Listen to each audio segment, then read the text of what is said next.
Hello everyone, and welcome to my General Hospital official channel. I hope everyone is having a wonderful day. Before we begin, please hit the subscribe button and give this video a thumbs up. Curtis's mother, who is supposedly dead, will provide the organ transplant that he needs. Another DNA scandal is set to shake Curtis Ashford's family, according to General Hospital, and no one will see it coming. The last thing Curtis wanted to do was get shot at the Metro Court pool. Due to his business relationships with crime queen Selena Wu, no one has any idea that the gunshot could have been intended for Curtis, while everyone is trying to determine if Sonny Corinthos or Anna Devane, Finola Hughes, were the target. Regardless, Curtis will be in poor health over the coming weeks and require a transplant, which will probably come from a family member. Curtis at General Hospital needs a transplant. For Curtis to continue living a normal life, a transplant is absolutely necessary.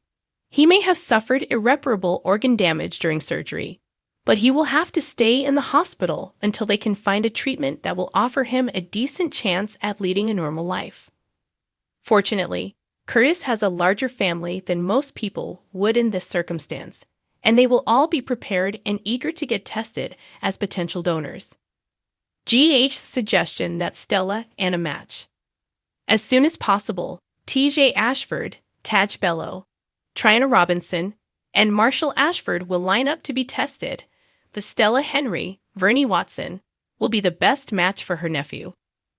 Stella won't waste any time in asking when the transplant procedure can take place. But Curtis' medical staff may suggest that his body needs a little more time to heal before he can undergo another surgery. Everything will alter during this waiting period. Portia learns why at the General Hospital. Portia Robinson, Brooke Kerr, who frequently examines Curtis' medical records, will frequently be spotted doing so. Having a wife who talks doctor pays off. However, Portia will regret looking through his medical records when she finds information in both Stella's and his file that suggests she is not his aunt, but rather his mother. Portia is aware of how devastating this revelation would be for her husband, and the last thing she wants to do is give him anything that could hinder his recovery, or worse still, force him to reject Stella's assistance. When Curtis wakes up and a drugged Sasha attacks him, his family is overjoyed. Arriving at the Metro Court pool, Sasha, Maxie, and Gladys get a table by the bar. Elise, a close friend of Maxie's at the Invader, will speak with Sasha and listen to her version of the tale. Maxie says the report that broke did not name her.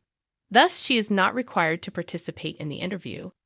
Gladys believes Sasha's gut instinct to break new ground. Gladys argues that they don't need Cody right now when she notices him across the street. Gladys labels Sasha a distraction despite his claim that he has a right to be here. Maxie promises to speak with Cody. Gladys reminds Sasha to take her medication when they are alone. Cody claims he didn't know they were coming and that it is his day off when Maxie approaches him.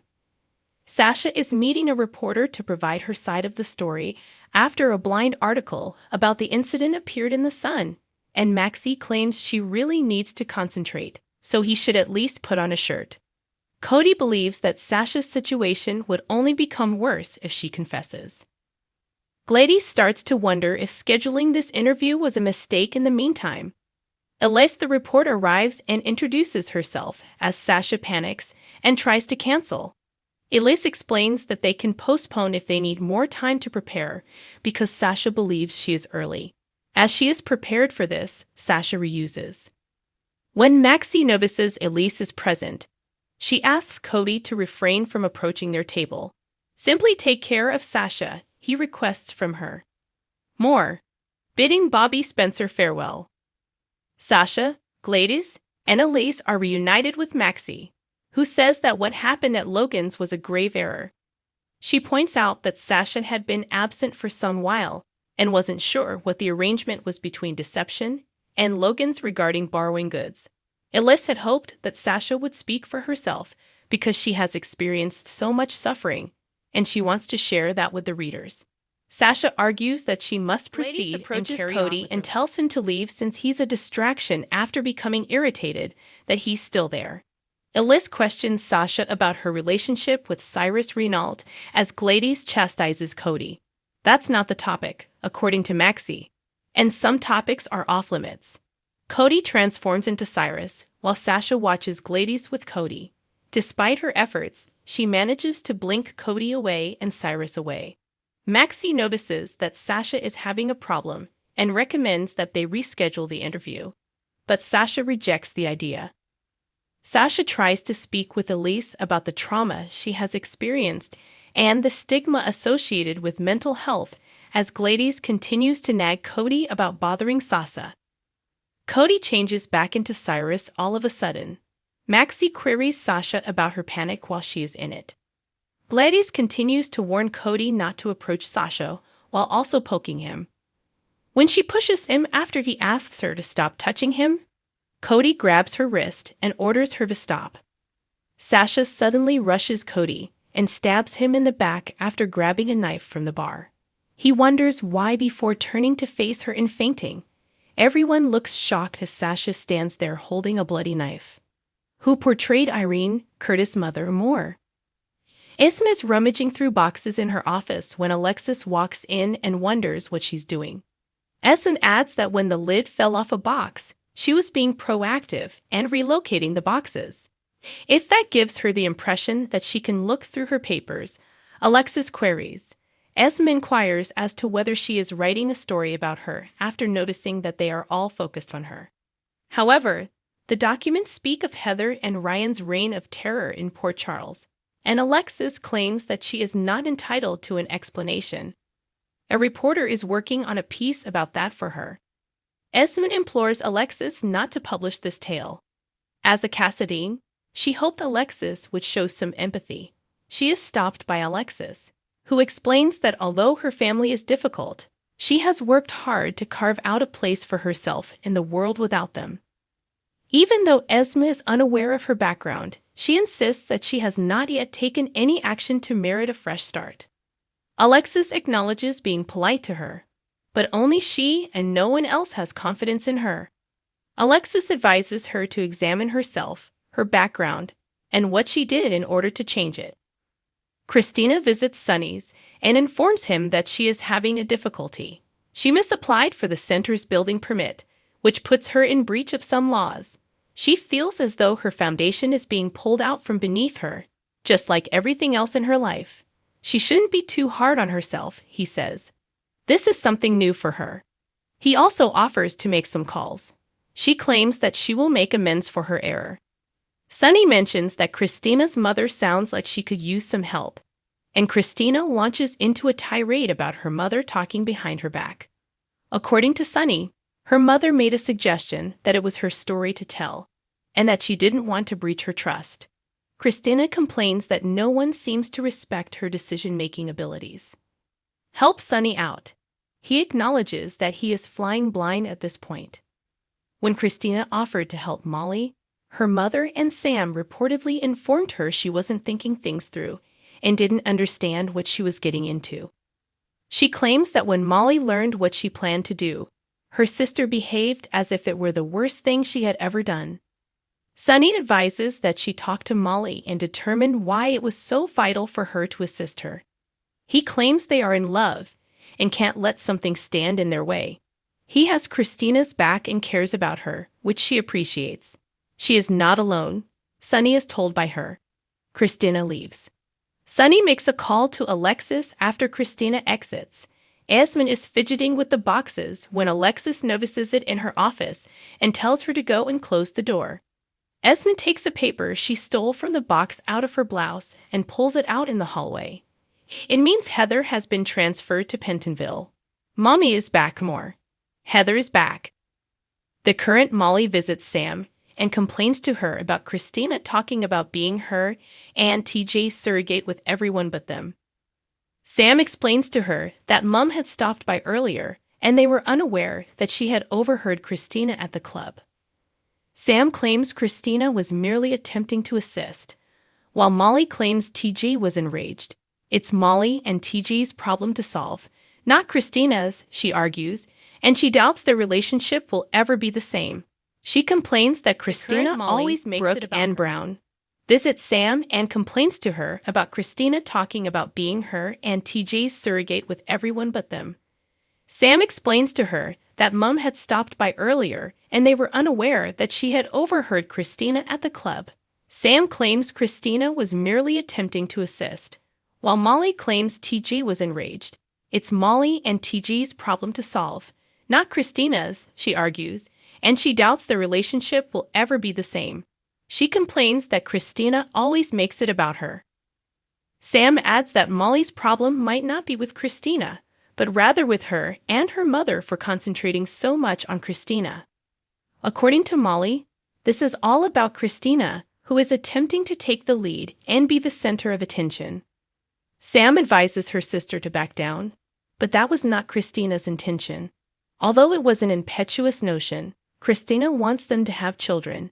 She had the best of intentions.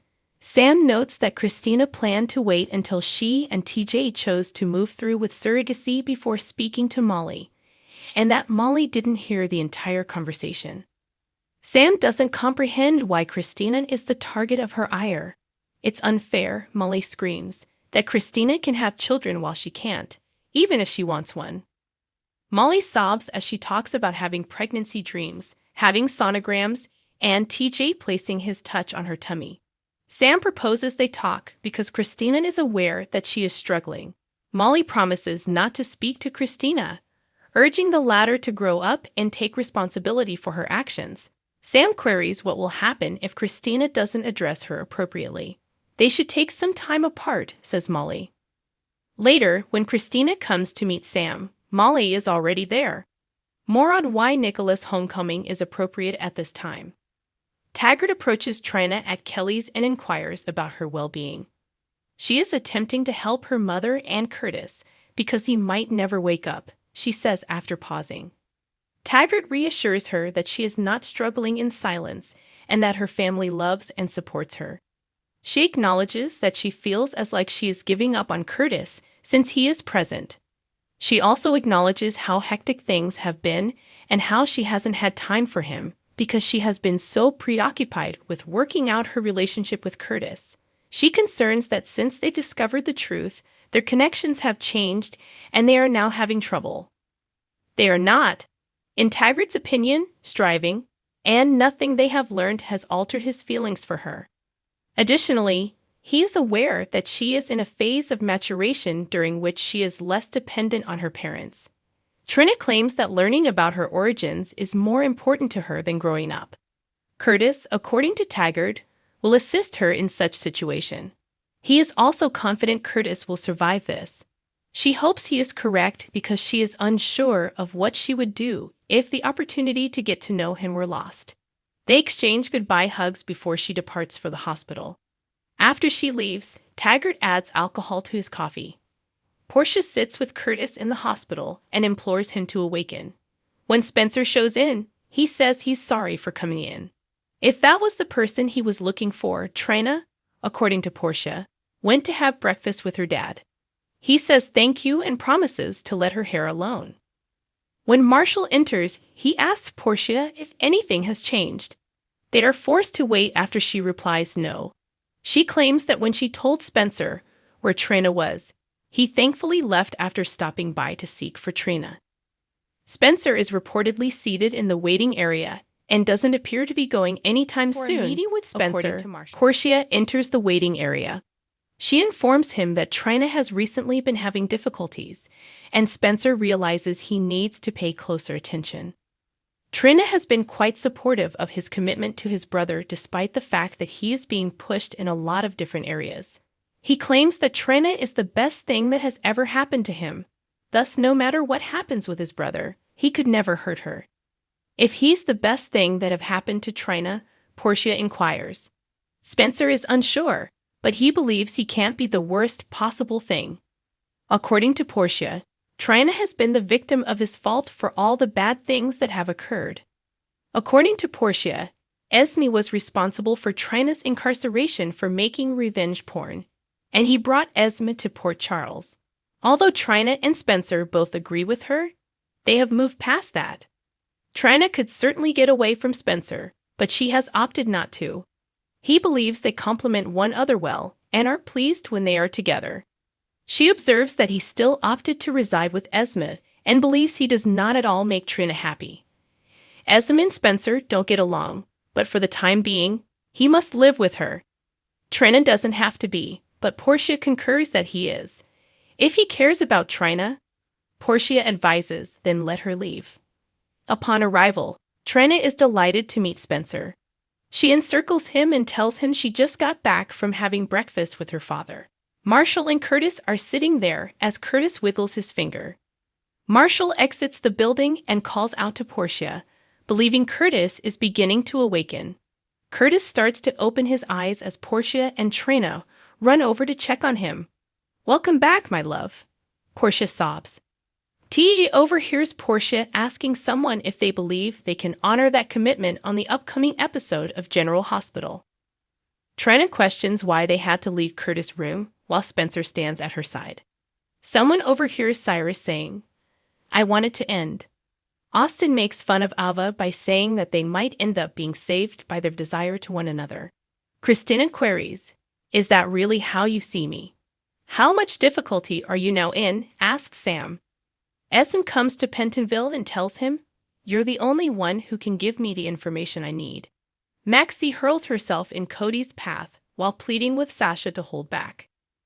Thanks for watching. If you like this video, so please don't forget to subscribe my channel and don't miss any updates.